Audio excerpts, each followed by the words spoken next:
हमारा देश एक लोकतांत्रिक देश है जहाँ पर जनता अपने प्रतिनिधि को चुनती है और वो प्रतिनिधि जनता के लिए काम करता है। आप सभी को मालूम होगा कि हमारे देश की 70% आबादी गांव में बसती है।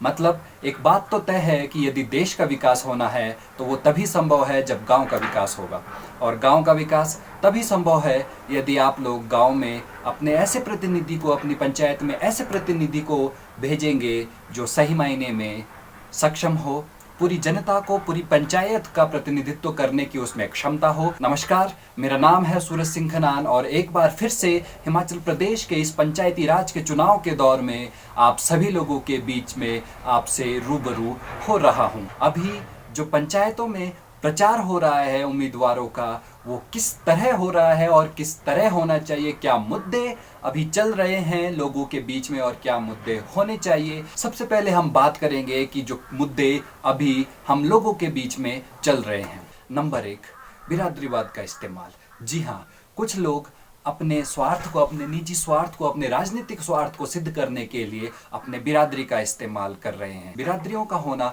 अच्छी बात है, लेकिन राजनीतिक स्वार्थ को सिद्ध करने के लिए बिरादरी का इस्तेमाल मुझे नहीं लगता कि सही है। ये हमारे पूरे समाज को छोटे छोटे कई गुटों में, कई हिस्सों में बांट देगा। नंबर 2, हम ये देख रहे हैं कि कई बार क्या होता है कि लोग काबिलियत को इग्नोर करके, किसी की क्षमता को नज़रअंदाज करके सिर्फ ऐसे लोगों को आगे भेजते हैं जो उसके ग्रुप का है, उससे करीबी है या फिर उसके रिश्तेदारी में है।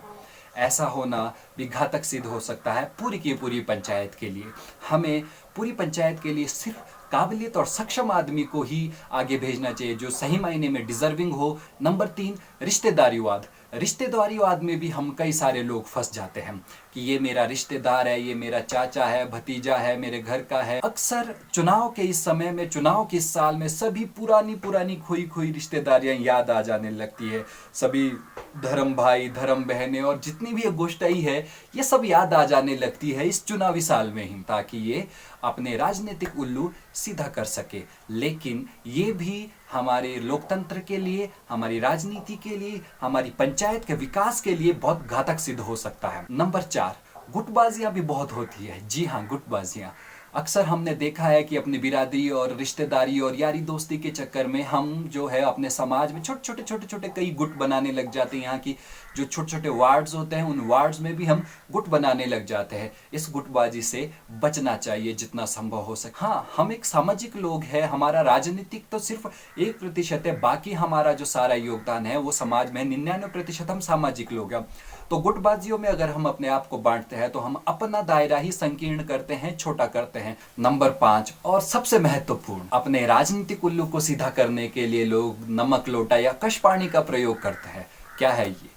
अपने आप को जिताने के लिए या वोट पाने के लिए, वोट बटोरने के लिए अपने बिरादरी या रिश्तेदारी में, या अगर गांव में ही जब कोई कैंडिडेट नहीं है तो फिर गांव में ही ये नमक लोटा या कशपाणी करते हैं, जिससे कि किसी दूसरे व्यक्ति को जबरदस्ती उसको आस्था के नाम पर डराकर उसका वोट लेते हैं। ये तो लोकतंत्र के लिए बहुत खतरनाक है। फिर चुनाव ही क्यों? फिर तो कोई लोकतंत्र नहीं रहा। इसके अलावा कई लोग पिछले चुनाव या उससे भी पुरानी, उससे भी कई साल पुरानी जो मतभेद हो जाते या फिर दादा परदादाओं के समय हुए छोटे मोटे झगड़ों को भी फिर से तरोताज़ा करने में लग जाते हैं और कहीं ना कहीं से कुछ मतभेद या कुछ दुश्मनियाँ या कुछ झगड़ों को उठाकर लेके आते हैं कि ये लो, तुमने ये किया था, हम ये करेंगे, अब ये है, अरे इसने ऐसा किया, तू ऐसा कर रहा है, करके आपस में थोड़ा सा लड़ाने की कोशिश भी करते हैं, जिससे हमें बचना चाहिए। कई लोग शराब और पैसे के दम पर भी अपना वोट बटोरने की कोशिश करते हैं। वो कहते हैं कि इन लोगों को तो हम ऐसे खरीद देंगे, हमारे पास इतने रुपए, हम बहुत अमीर है, या हम तो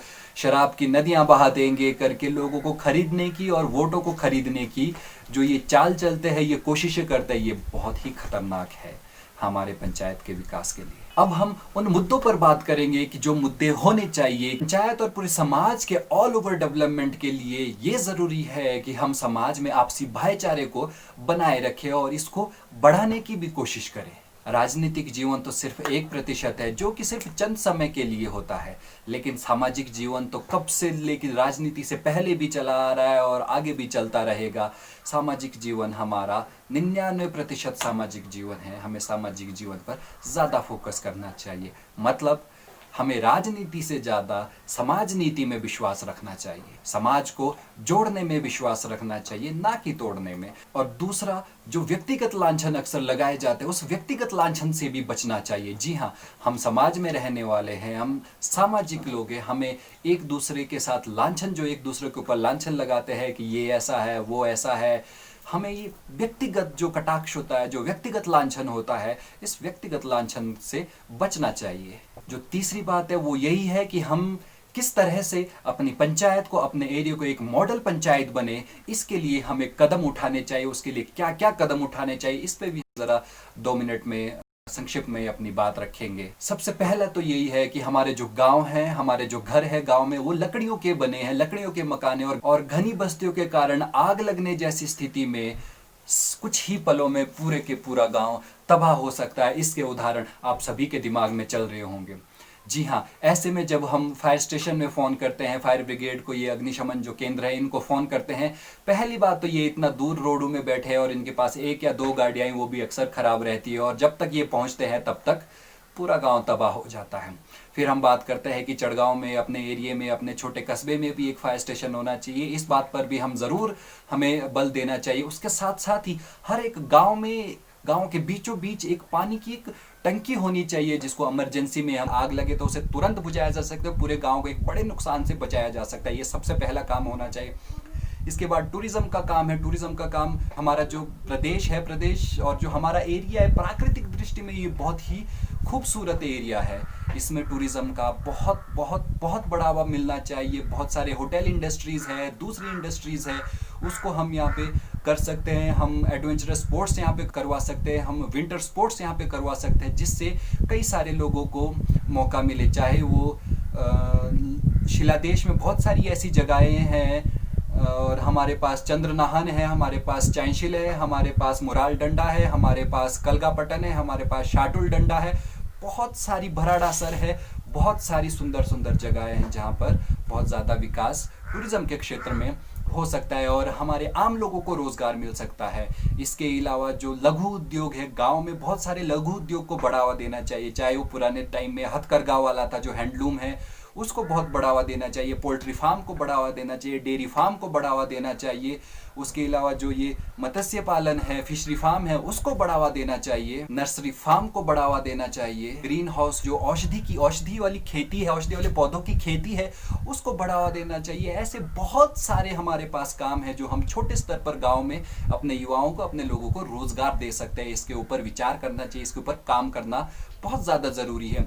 इसके अलावा जिस तरह से समय समय पर जो है गांव में मेडिकल कैंप्स लगने चाहिए, कि डॉक्टर्स को गांव में समय समय पर गांव में बुला के कैंप लगने चाहिए, कि जो बूढ़े बुजुर्ग हैं, जो गरीब हैं, जो महिलाएं हैं, जो बच्चे हैं, जो अपने इलाज के लिए, चेकअप के लिए गांव से बाहर नहीं जा सकते या शिमला नहीं पहुंच सकते, उनके लिए यहीं पे डॉक्टर्स को बुलाना चाहिए। समय समय पर कैंप्स लगने चाहिए, ताकि हमारे जो पंचायत के लोग हैं वो स्वस्थ रह सके, वो तंदुरुस्त रह सके, और जो बूढ़े बुजुर्ग हैं वो भी अपना चेकअप करवा सके, अपने इलाज कर सके। अन्यथा ये बहुत हमारे यहाँ देखा जाता है कि कई बार क्या होता है, हम छोटी मोटी बीमारियों को, तो हम पहाड़ी लोग थोड़े मजबूत तो होते ही है, तो हम छोटी मोटी बीमारियों को हम इग्नोर कर देते हैं, उन्हें नज़रअंदाज करते हैं, और बाद में हम अपना चेकअप नहीं करवाते, और बाद में वो बीमारियां बड़ा रूप लेके ऐसे स्टेज पर हम पहुंच जाते हैं जब उनका हम इलाज ही नहीं करते।